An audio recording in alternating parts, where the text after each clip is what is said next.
예, 여러분 안녕하세요. 안녕하세요. 예, 오늘은 이중환 시인님을 모시고 기다리는이라는 시집을 가지고 한번 좀 같이 이야기를 나눠보도록 하겠습니다. 이렇게 또 오늘 멀리서 이렇게 와주셔서 감사드립니다. 예, 감사합니다. 예, 일단 이 시집이 기다리는이지 않습니까? 네, 이 그렇죠. 시집이 이렇게 나온 계기에 대해서 한번 좀 여러 가지 설명을 해주시면 감사하겠습니다. 뭐 기다리는 이 책 속에 표제가 된 책 제목이 된 기다리는 시가 있습니다. 기다리는 시를 우선 한번 낭송을 하죠. 예, 그렇습니다. 제가 어떻게 직접 하시네? 제가 예. 다 표시를 여기에 26페이지 26쪽에 있습니다. 기다리는 앞마당에 햇빛 들더니 매화 피었다. 매화 피었다 했더니 대추나무에 걸린 봄 졸고 있다.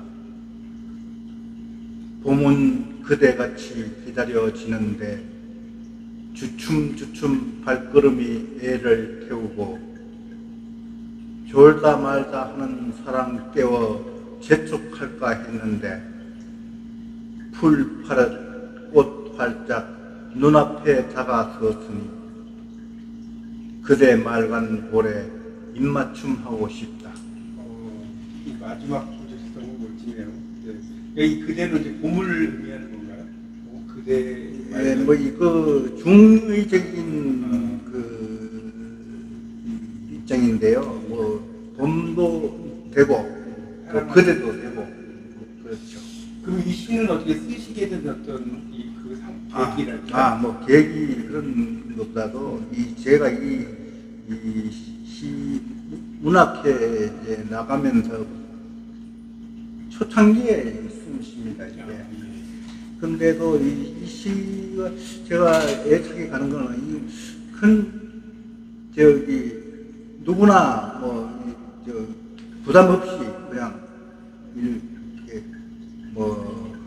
가까운 마음으로 이렇게 편안하게 읽을 수 있는 시가 아닌가 이런 생각이 듭니다. 이제 시를 보니까 앞마당 햇빛 들더니 매화가 피고 매화가 피었다 했더니 대추나무에 걸린 봄 졸고 이 대추나무에 이제 매화 피었다는 건 이제 봄을 이렇게 이제 불러오는 거죠. 그리고 이제 대추나무에 걸린 봄 졸고 있다는 저희 시골 집에 저희들이 클집에 큰 대추나무가 있었는데 봄이 다른 수목들은 다 잎이 피고 한참 그래도 이 나무는 꿈쩍도 안 하고 있다가 늦게서 이제 봄이 잎사귀를 피우니까 이게 대추나무가 봄이 가장 늦게 온다 싶어서 대추나무에 걸린 봄 졸고 있다고 이렇게 표현했습니다. 이게 또 버스 정류장인가요? 거기에 또 이렇게 대지마을 축전 수지구 대지마을에 지금에도 있는 건가요? 지금 있는지는 모르겠습니다. 하여튼 대단하시죠. 그렇게 또 정거장에 이렇게 신시가 이렇게 걸려 있다고 하는 것도 참 대단한 것 같습니다.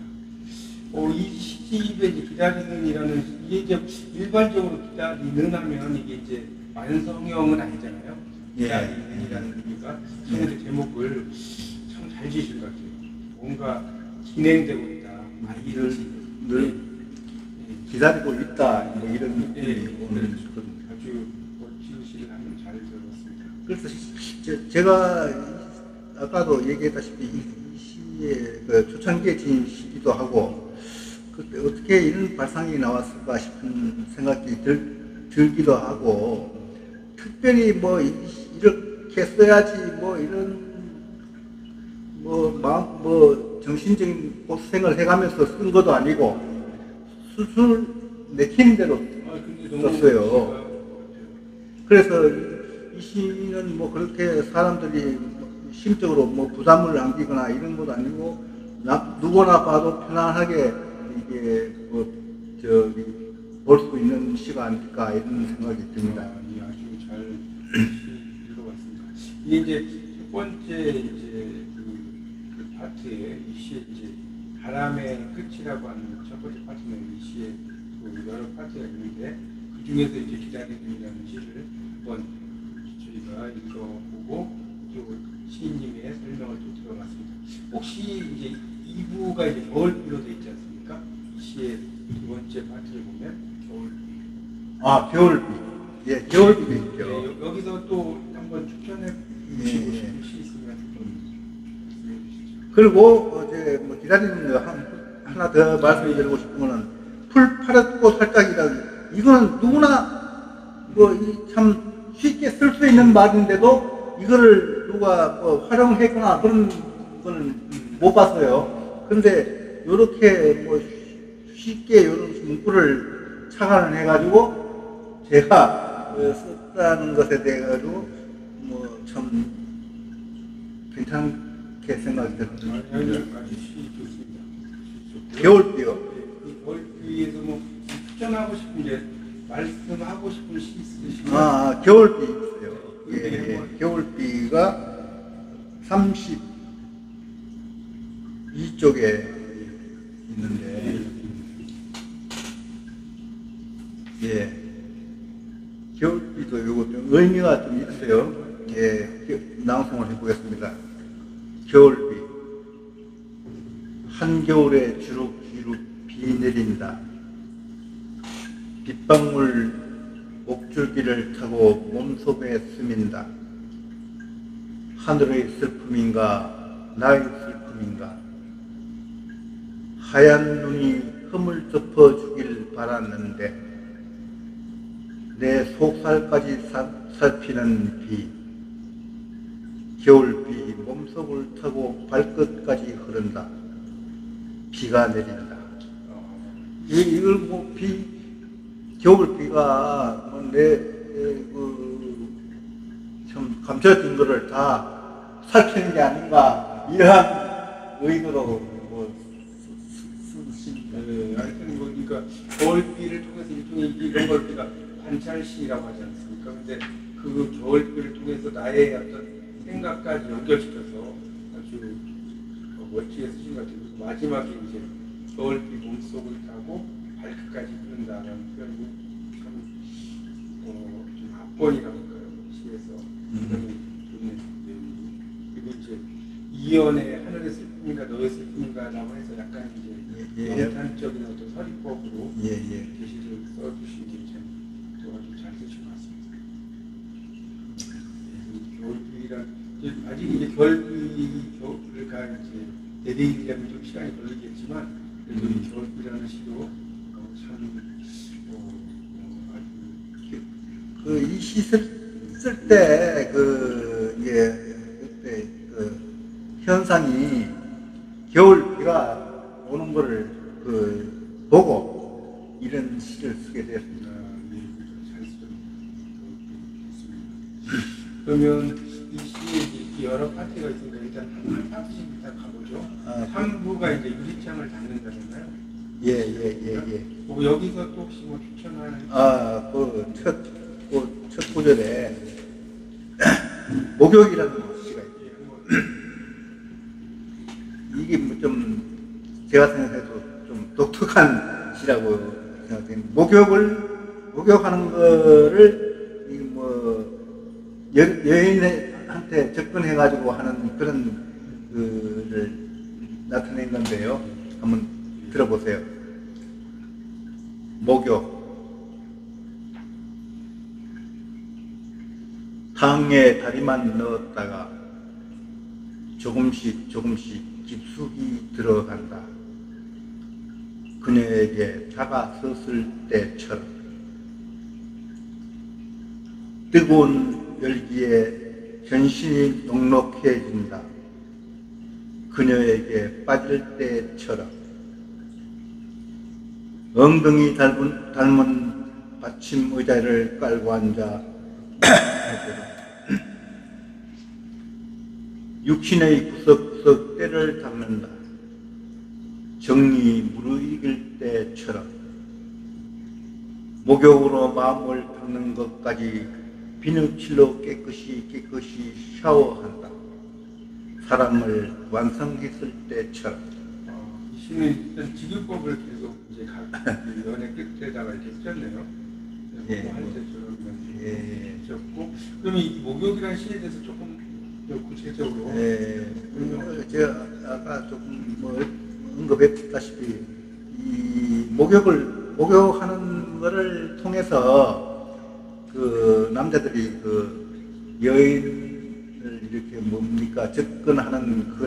접근해가지고 사랑을 완성했을 때까지의 과정을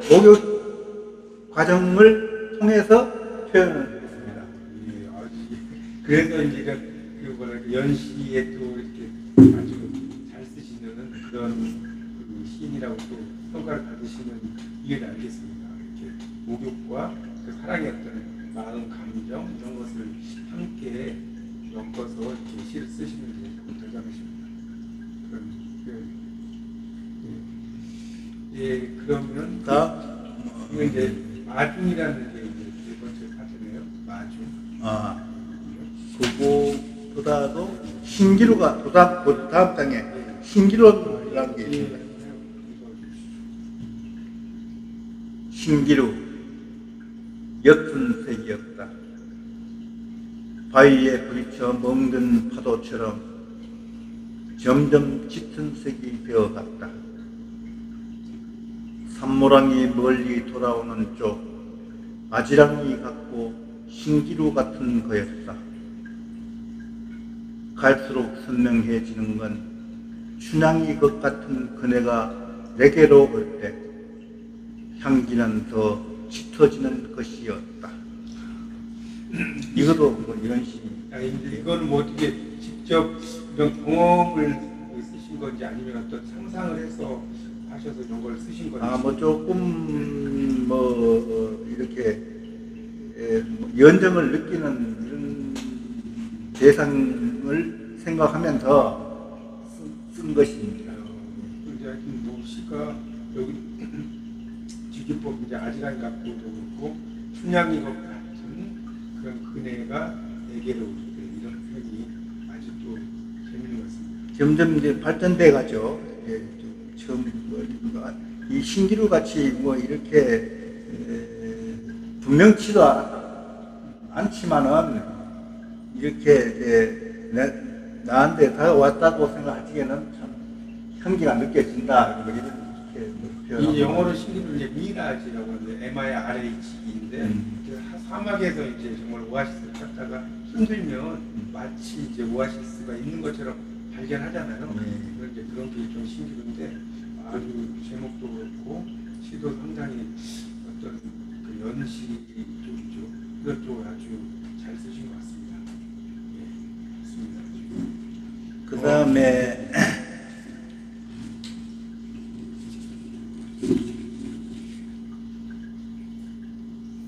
80쪽 되나? 80쪽 겨울 이야기. 겨울 이야기. 이거는 뭐 특별히 제가 뭐 내서 싶지는 않습니다만은 뭐 하나 또 못할까 싶어서 지금 낭송을 하겠습니다. 겨울 이야기.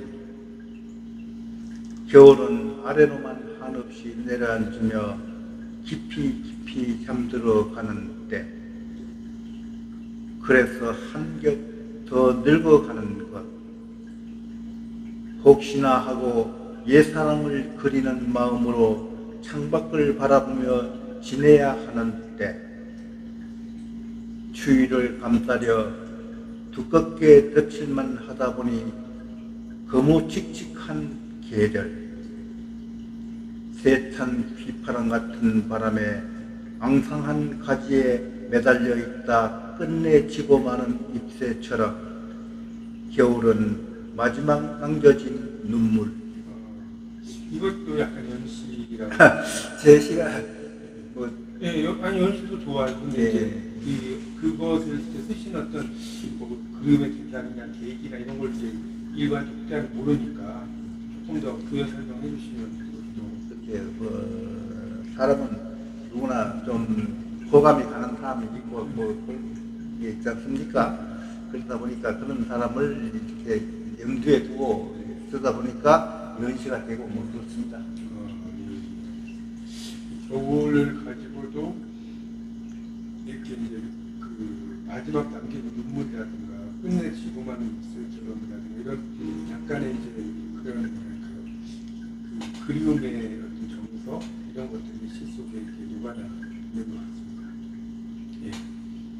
이제 그 다음에가 이제 다섯 번째가 이제 그 고백이라는 그 다음에 이제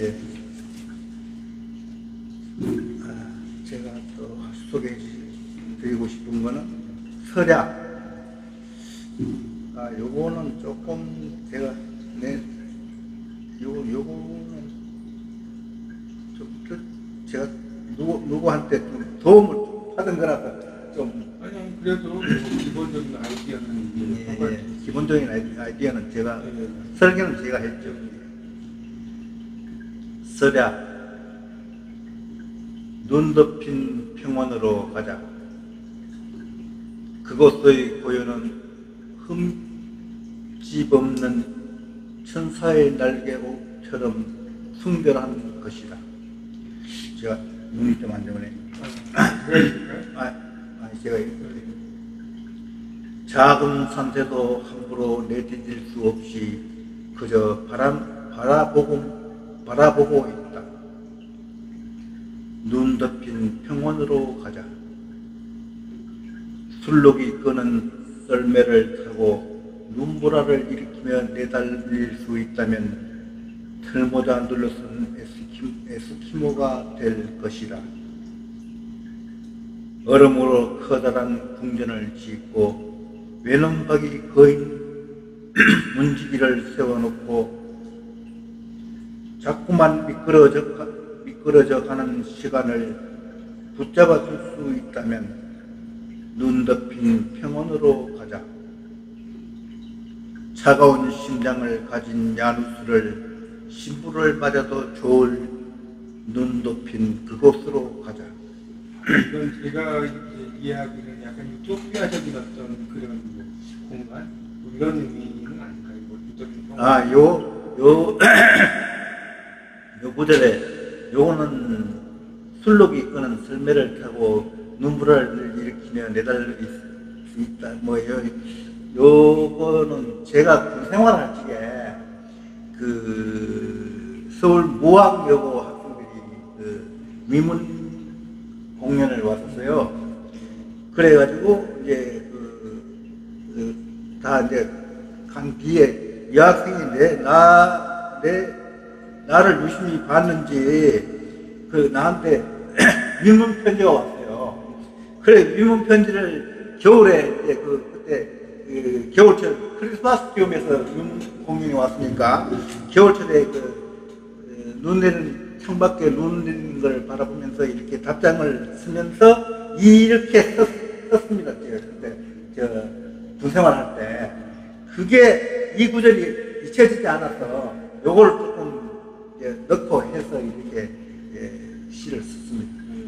그러니까 이제 그런 어떤 그 뭔가 하자라는 이제 성명이잖아요. 그 곳으로 가자, 성으로 가자. 권유한다 그럴까 뭐 그런 거죠. 그러니까 이제 권유는 이제 나는 하지 않고 상대방이 뭐뭐 해라는 의미고 성유는 같이 하자. 그렇죠. 함께 하자는 의미인데 상당히 서재란 시도 약간 이상이 아닌 유토피아에 함께 가고 싶은 그렇죠. 희망, 소망 이런 것들이 이 시 속에 잘 녹아 들어있는 것 같습니다. 그래서 이 시가 이제 시집이 한 75편 정도 아마 되는 것 같습니다. 그렇죠? 75편 정도 되는데 그 뒤에 보면 이 시집의 뒷부분에 이제 지연이 시인이면서 비평가님의 설명은 이거는 좀 그거는 다 조금 하나만 더 하고. 그럴까요? 예. 제 어머니가 지난 4월 달에 돌아가셨는데, 대사상으로 가셨는데, 어머니 살아 계실 적에, 그거에 대한 통화중이라는 시입니다. 통화중. 저녁 주무시기 전 홀로 계신 어머니와 통화를 한다. 목소리가 힘차 보일 때는 나도 따라 힘이 나고 힘이 없어 보일 때면 걱정스러워진다. 봄이 되어 밭 주변에 봄나무를 뜯어 장날 유모차에 가득 싣고 1km 좋기 될 장에 팔러 간다. 바닥만 보고 다니는 맨몸으로도 겨우 다니는 어머니 못 말린다. 그것도 안 하면 무슨 낙으로 사느냐 한다. 욕심내지 마세요 하면 어머니는 욕심 안 낸다 하지만 콩나물에 욕심이 가득 묻어있다. 어디서 그런 힘이 나는지 어머니 좌파는 봄나물로 가득하다. 빈 유모차 밀고 오셨을 때쯤 전화를 건다. 통화 중이다. 한참 지났어 해도 통화 중. 이튿날 아침까지도 통화 중이다. 어머니 안부가 궁금해지는 자식들 애가 탄다. 이거는 무슨 얘기냐면 이제 우리 어머니가 뭐 열심히 사셨다고 저하고 종종 주위 분들한테 얘기를 합니다만은 제 어머니가 뭐 제 동생 박사가 둘이고 뭐 박사 둘을 만들었고 어머니가 뭐 이렇게 채소 팔고 이러셨지만은 그 열심히 사셔가지고 지역 시장이 수여하는 장안 어머니상을 2번씩이나 받으신 분입니다. 그래서 이제 혼자 계시니까 시골 집에서 그 전화를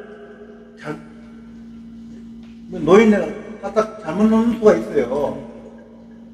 소화기를. 그러면 계속 통화 중이 되지 않습니까? 그 상황을 그러니까 통화 중 영어로 더 라인이 있는데 턴이 바쁘잖아요. 그 영어를 기억을 하거든요. 참 그 통화 중이라는 걸 통해서 어머니에 대한 어떤 자식의 사랑 이런 것들이 너무 잘 묻어나 있는 것 같습니다. 정말 이거 하나의 이거는 이제 이야기시라고 할 수 있겠네요. 스토리시. 이게 이제 보니까 4연으로 이루어졌고 1년, 2년, 3년, 4년으로 이루어지면서 정말 어머니에 대한 어떤 자식의 그리움. 그러니까 지금 돌아가시고 났을 때도 이제 당연히 통화기라는 시는 또 뭐랄까 어머니에 대한 그리움 생각나게끔 생각나는 그런 멋진 시 같습니다. 네, 그러면 여기 뒤에 이 이야기 좀 해드릴게요. 예. 지연이 시인교 평가님께서 이중환 시인님의 시에 대해서 이렇게 적어주셨네요. 이중환 시인의 첫 시집 출간이 시인 못지않게 기대하게 된다. 총 75편의 작품 중 비교적 연시가 이 시집의 중심축이라고 규정할 수 있다. 대담한 언술로 사랑의 융숭한 가치를 그려내는 시인의 감정이 애틋하다. 한국 서정시단의 효시를 보여주는 김소월의 김달래꽃, 초원 등의 처절한 사랑 노래를 이중환 씨는 절묘하게 짚어내고 있다. 개간 문화 신인상 15문에 당선되고 이후 부단한 습작 기간을 통하여 오늘의 성과를 기록한 시인의 열정은 남다른 점이다. 이중환 씨를 감상하며 언어의 질감이 시에 미치는 영향을 다시금 짚어볼 수 있었다. 직감적 이미지의 언어와 상상적 이미지의 언어를 종합하여 새로운 시문학의 지평을 열어준 시인의 도구에 감사하지 않을 수 없다. 물론 더 충격적인 언어 창출에 힘 기울여줘야 할 일이지만 첫 시집의 성과가 만만치 않다. 이제껏 보여주신 최선의 노력만큼이면 대한민국 시단의 경계를 조금씩 뛰어넘을 기계를 보여주실 것이라 봅니다. 이제 첫걸음은 시작되었다. 부단한 걸음의 내일이 빛으로 이뤄가기를 기도드립니다.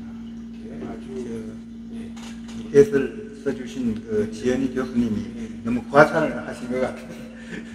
너무 과찬을 하신 것 근데 같아요. 아주 뭐 정말 그렇게 느끼셨으니까 또 그렇게 아마 써주신 것 같습니다.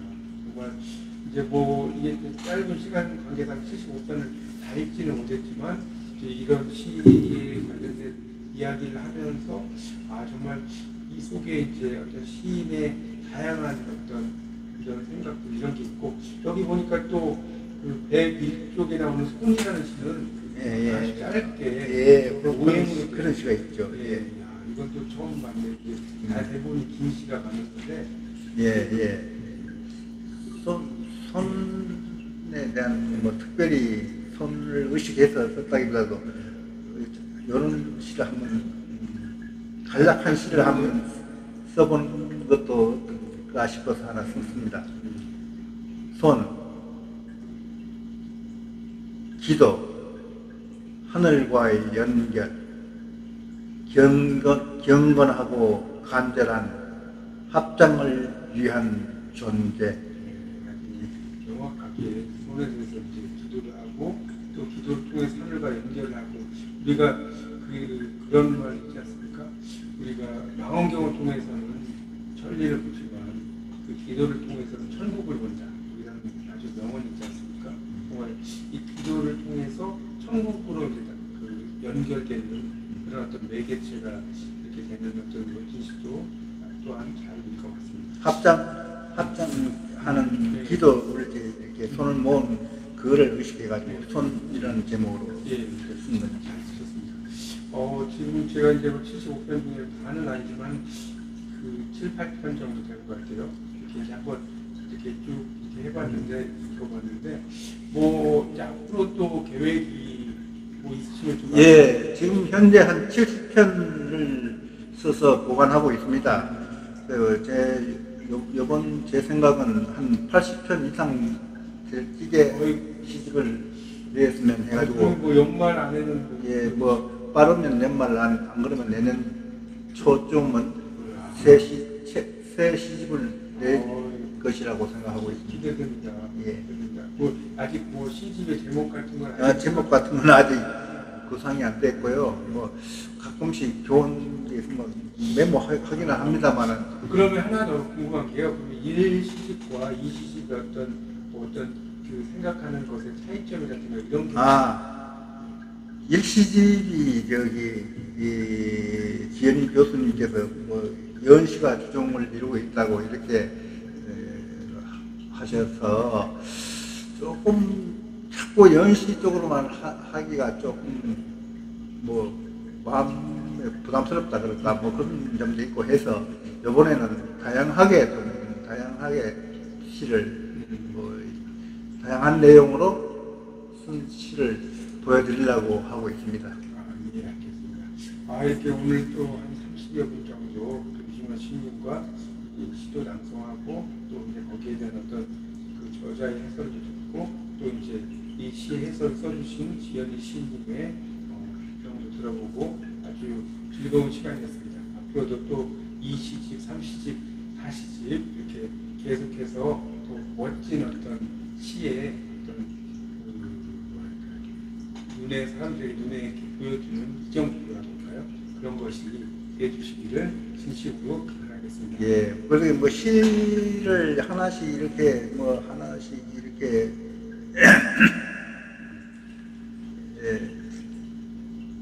창작이죠. 해내고 나면은 뭐 목동자를 하나씩 태어나게 하는 그런 다 그럴까 뭐 그런 좀 희열이 있습니다. 꿈이 있습니다. 그래서 그러니까 뭐 자꾸 시를 쓰게 되는 것 같습니다. 맞습니다. 저도 이제 시집을 하나 내고 했는데 참 이게 시 쓴다는 것이 결코 쉬운 일은 아닌 것 같습니다. 정말 일반적인 어떤 스킬처럼 늘어서 이렇게 쓴다기보다는 압축한 형태로 이렇게 시를 써야 되기 때문에 이 시를 쓴다는 건 결코 쉬운 일이 아닌 것 같습니다. 그렇지만 또 이렇게 멋진 시를 잘 써주신 시인님께 너무 감사드리고 앞으로 2시집, 3시집 정말 멋진 발전이 있으시기를 진심으로 기원하겠습니다. 여러분 또 다음 시간에 뵙겠습니다. 네, 감사합니다.